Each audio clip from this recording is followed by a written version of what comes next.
In this video, I'll be cooking my version of a Hungarian goulash. Now I need to point out straight away that this is not, it is not an authentic Hungarian goulash. A real Hungarian goulash is actually a soup. Now it'll have things like parsnips, carrots, potatoes, even beef with bones. It's a very traditional dish in Hungary and it is eaten as a soup. It's not like this at all. This is more of a beef stew, but you'll find that a lot of Western countries, especially here in Australia, a lot of people make goulash like this or a variation of this. So this is what I'm making. So you've probably seen something similar to what I'm making and it's been called goulash. It's not an authentic goulash.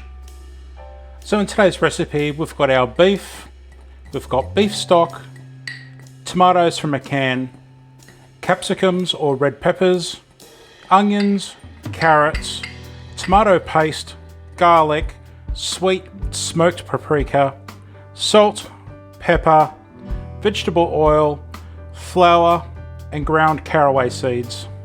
So the first thing we'll do here is we'll get our salt and pepper and we'll just put that in with the beef, like so. We'll put in half the flour. I'm only putting in half the flour just to see what it looks like, and then if I need more, I can add the rest. It's easier to add it than take it away. And we'll get my hands in there and just give it a mix. That flour is just going to be like a thickening agent, and it's also going to help the meat brown in the pan. Yes, I'm just going to go into my menu here and go to manual cooking and put it onto classic cooking and set it to high. Okay, so the cooker's nice and hot and ready to go. So we'll put in half the oil, like so. Just move it around, get it nice and hot. And we'll put in the beef, like so.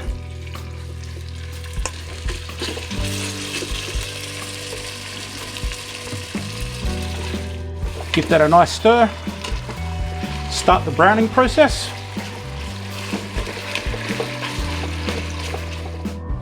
If you don't have one of these cookers, don't stress. You can do this on the stove quite easily in a big pot. All you would do is make everything as I'm doing it.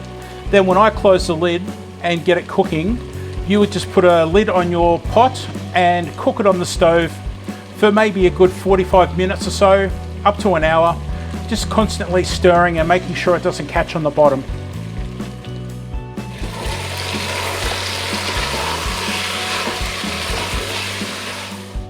Now I am making quite a large quantity because I'm cooking for 9 people today. So obviously you can adjust the recipe to the quantity that you need. And I'll put the recipe either in this video or down below in the description. Possibly both. Okay, I forgot to turn on the exhaust fan, so excuse the noise.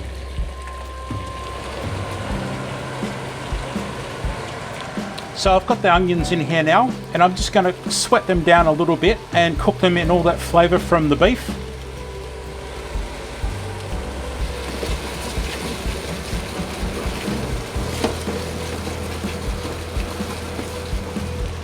I've just scratched the bottom of the pan with this plastic spoon just to get all that sticky beef flavour and also the residue from the flour that was on the beef off the bottom of the pan so it doesn't stick and burn.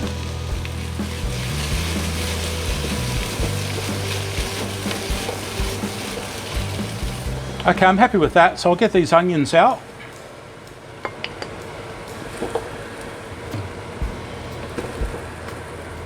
Well, these onions smell really, really good. So now, without adding oil, I'm putting in the caraway seeds, like that. Putting in the smoked sweet paprika. And what I'm doing is I'm just dry toasting the paprika and the caraway seeds in the pan or in the pot just to extract the flavors out of them. By dry roasting them, you'll actually draw out a little bit more flavor from them. So I really advise that you do it. It's well worth it. All right, that's looking good. Smelling fantastic. Just scraping the bottom, making sure it's not burning. And now I'm going to add the beef to this.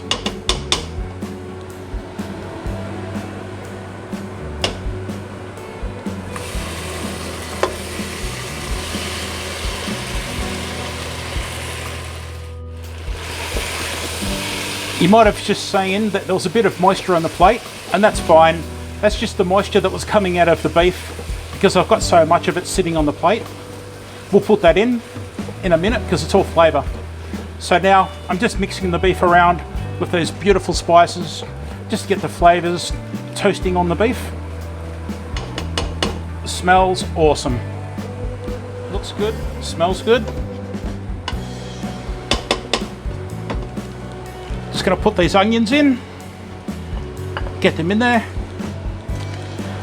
mix them back in.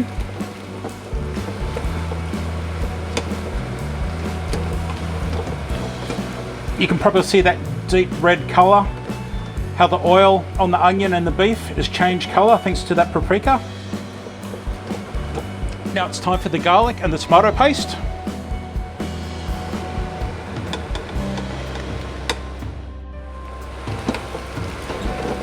Give that a stir, mix it all through.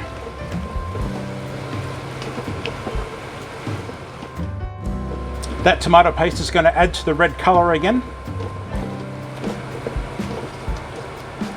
Looking quite good. Okay, we've got those pan juices from the beef. We'll get that all in there. And that had a bit of the flour mixed into it too, so that's also a bit more of a thickening agent from the original flour and beef mix. Give that a stir.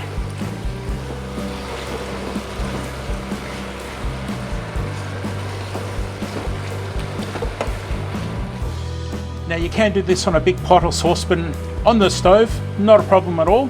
You just need to make sure you stir it constantly as you let it cook eventually for a good, say 45 minutes. Just check the beef for tenderness and you'll be ready to go.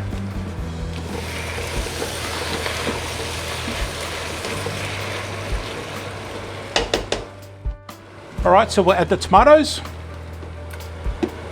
get them in there.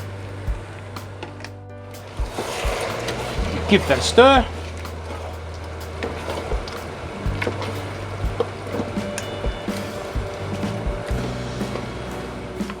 All right, we'll put the carrots and the capsicum, or red peppers as other people say.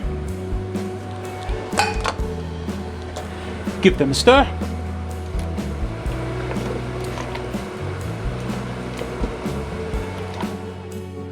Now, because this is a pressure cooker and it has a lid, there's not much evaporation, so you really need to be careful with your water levels in this.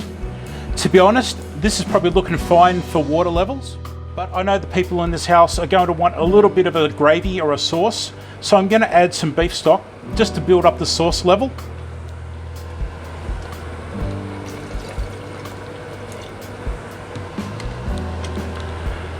That's about half of the beef stock. Yep, that's looking good. Okay, so this is ready for the lid to close and cook now. So for those of you who are going to cook on the stovetop with a pot or a saucepan, I recommend that you just put a lid over the top of it and let it go for about 45 minutes, just stirring it every now and then, making sure that you're scraping the bottom carefully, making sure that it doesn't stick. For everyone else using a pressure cooker or a cooker similar to this, it's time to close the lid and set the time. Okay, so what I'm doing now is I'm just going to stop the cooking and say yes to pressure cooking. And then we're going to put the timer on for 25 minutes, like so, and immediate start. And I need to close the lid, lock it in, and away we go. Okay, so it's time to open it up. So yeah, let's get to it and open it up and see how it looks.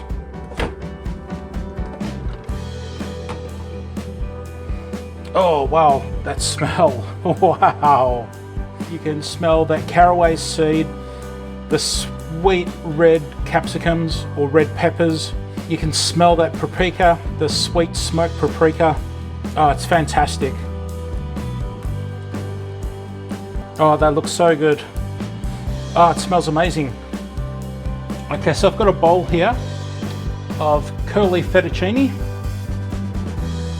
It's not fresh, it's from a packet, so please don't judge me.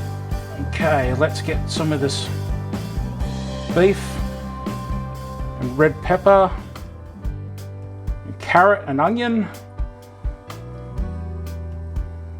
Got to get some of that sauce in there. Oh, look at that. It smells fantastic. All right. Of course, we need to do the taste test.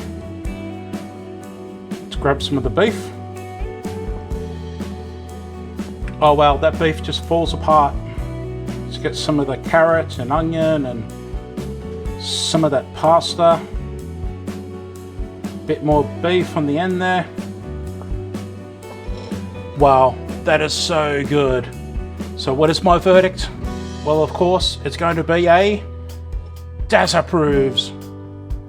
We like to also eat ours with the rice. So take your pick. You can serve it with a rice, you can serve it with fettuccine, another type of pasta. You can serve it with mashed potatoes if you like. But traditionally, goulash is a soup and it doesn't have fettuccine and rice and stuff like that. Cheers. Thanks for being here and I'll see you next time. Bye.